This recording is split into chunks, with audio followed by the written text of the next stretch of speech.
No, el baile no se va perdre mai. A més, el van querer fer perdre, perquè jo sentiu dir també a mi padre, Morales, del comandante sí, puesto. Morales, y no sé Iba para la orquesta. y que no se puede tocar. El himno de Riego. Y vas al registro indio y vas, esto se toca porque... Se ha tocado siempre. Y mi padre le iba a registro indio, como solo se pare y aún no puede echar a todos de veras. Digo, eso se ha tocado siempre en la vida, antes del himno de Riego ya estaba el baño de veras. Muerto antes. O sea que no vienen a ti, a lo mejor la copia de Riego de veras. No me estaría lleno en pedazo. Explíquenos cómo se baila. Uy, eso Es complicado.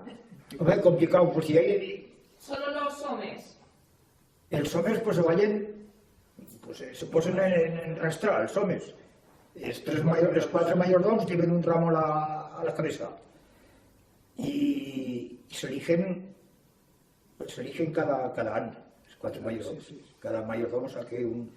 I van seguint, van tocant el himno de Riego, primero se fan vueltas, no sé cuántas vueltas se da a la meseta, y después cambian que se fan les marradetes, que se prenen y se fan marradetes.